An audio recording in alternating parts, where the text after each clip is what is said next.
आप देख रहे हैं डार्क फाइल्स।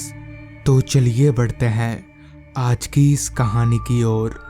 वो घटना जो आज से 10 साल पहले मेरे साथ घटी थी, उस घटना को याद करके आज भी मेरा पूरा शरीर कांपने लगता है। और तो और मैं रात को ठीक से सो भी नहीं पाता। इस घटना से पहले मैंने भूत प्रेत के बारे में काफ़ी सुना था, मगर अपने आंखों से ना देखने के कारण मैं इन सब बातों पर विश्वास नहीं करता था। लेकिन मुझे कहाँ पता था कि जो चीज़ दिखाई नहीं देती इसका मतलब ये नहीं कि वो इस दुनिया में है ही नहीं। खैर, आज से 10 साल पहले मैं एक ऑफिस में सेल्समैन का काम किया करता था, जिस कारण मुझे अपनी बाइक लेकर इधर उधर जाना पड़ता था। ऐसे ही एक दिन शाम के वक्त मैं ऑफिस में काम कर रहा था कि तभी मेरे बॉस ने मुझसे आकर कहा, अतुल, तुम एक बार पीपलगढ़ गांव के मार्केट में हमारे प्रोडक्ट का प्रचार करके आओ।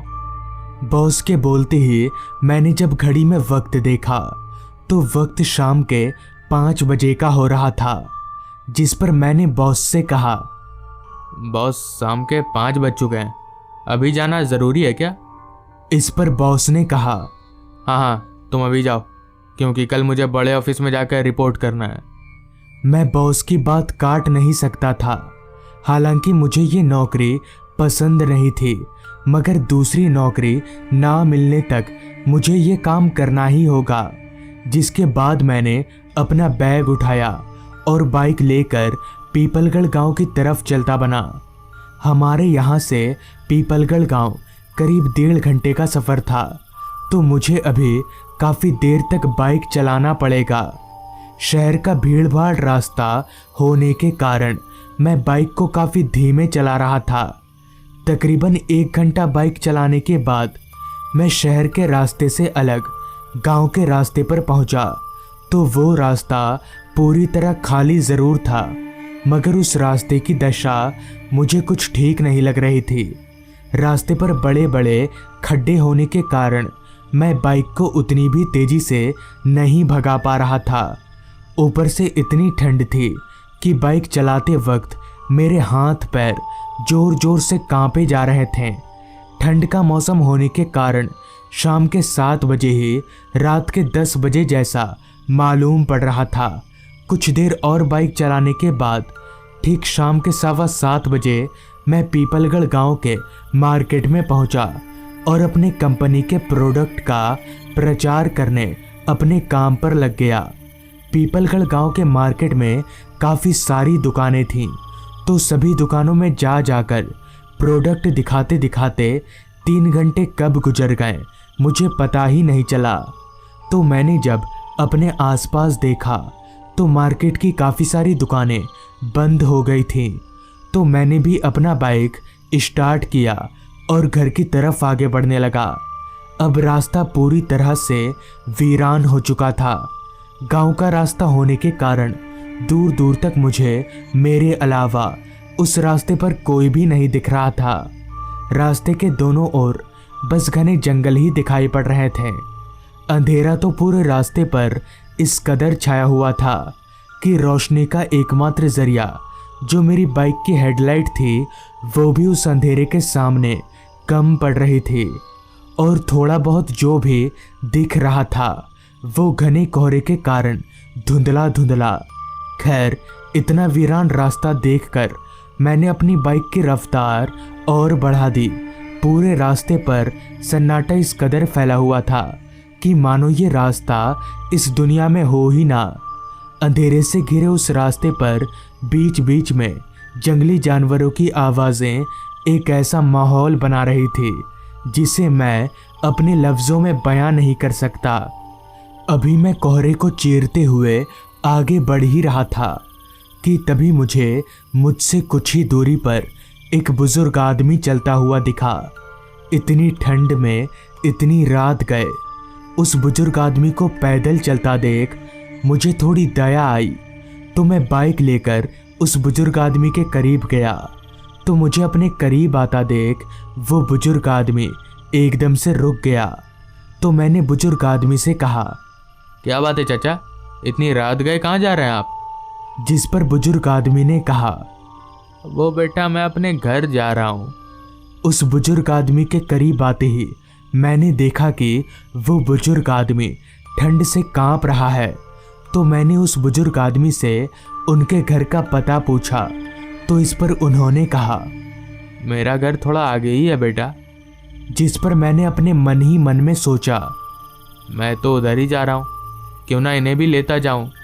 ये सोचते ही मैंने उन बुजुर्ग आदमी से कहा, चाचा आप मेरी बाइक पर बैठ जाइए, मैं उधर ही जा रहा हूँ, आपको छोड़ दूंगा।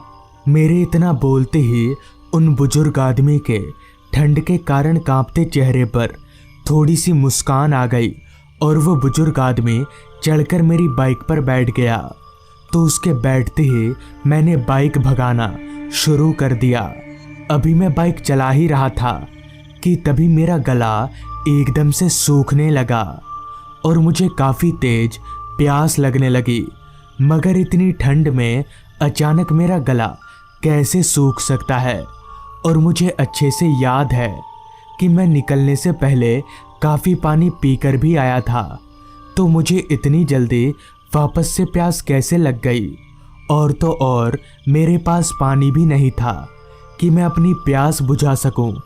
अभी मैं उसी तरह आगे बढ़ ही रहा था कि तभी मुझे काफ़ी गर्मी भी लगनी शुरू हो गई।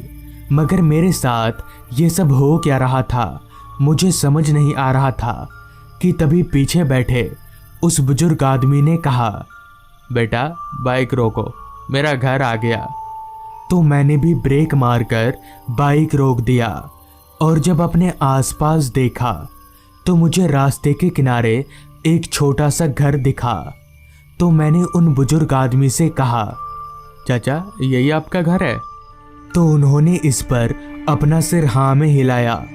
तो मैंने वापस से कहा, चाचा आप मुझे थोड़ा पीने का पानी पिलाएंगे, मुझे काफ़ी तेज प्यास लगी है। इस पर उस बुजुर्ग आदमी ने कहा, हाँ आओ मेरे घर के अंदर आओ।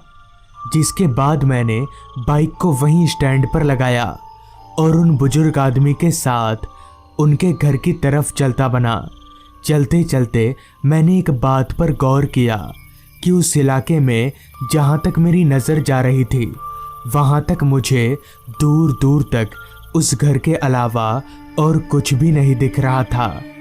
तो ये बुजुर्ग आदमी इतने घने जंगल के बीच यहाँ अकेला रहता है, ये सोचते सोचते मैं उनके घर के अंदर दाखिल हुआ।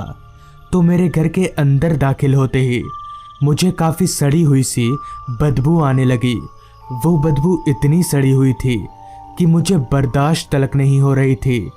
अभी मैं उस घर के अंदर खड़ा ही था कि तभी उस बुजुर्ग आदमी ने मुझे एक गिलास पानी लाकर दिया। तो उस पानी को अपने मुंह के अंदर लेते ही उस पानी से इतनी सड़ी हुई गंध आई कि मैंने उस पानी को उगल दिया। फिर जब मैंने नीचे देखा तो मेरा शरीर एकदम से ठंडा पड़ने लगा और मेरे हाथ पैर कांपने लगे। दरअसल मैंने जब नीचे देखा तो वो पानी नहीं बल्कि खून था, यानी वो बुजुर्ग आदमी मुझे खून पीने को दे रहा था। फिर जब मैंने अपनी निगाहें एक बार उस बुजुर्ग आदमी की ओर घुमाई तो मेरे कांपते पैर और जोर जोर से कांपने लगे, क्योंकि अब उस बुजुर्ग आदमी का भी चेहरा पूरी तरह से बदल चुका था और अब उसका पूरा शरीर एक शैतान में बदल चुका था। ये देखकर मैं समझ गया कि अब मैं नहीं बचूंगा। फिर भी मैं हिम्मत जुटाकर जैसे ही वहां से भागने ही वाला था तो उस भूत ने कहा, डरो मत, तुम अच्छे आदमी हो, इसलिए मैं तुम्हारा कुछ नहीं बिगाड़ूंगा। मगर मैं फिर भी नहीं रुका। मैं भागकर अपनी बाइक के पास आया और बाइक स्टार्ट करके वहां से चलता बना। बाद में मुझे कहीं से पता चला कि आज से 2 साल पहले रात के वक्त उस रास्ते पर वो बुजुर्ग आदमी लिफ्ट मांग रहा था कि तभी एक बेकाबू ट्रक उसके ऊपर से चली गई। तब से उसकी आत्मा वहीं भटकती है और शायद मैंने उसकी मदद की, इसलिए उसने मुझे कुछ नहीं किया। तो दोस्तों, ये थी आज की कहानी। अगर आपको ये कहानी पसंद आई हो तो चैनल को ज़रूर सब्सक्राइब कर लें। तो मैं आपका दोस्त आर्यन जल्द ही मिलूंगा आपसे ऐसी ही एक कहानी के साथ।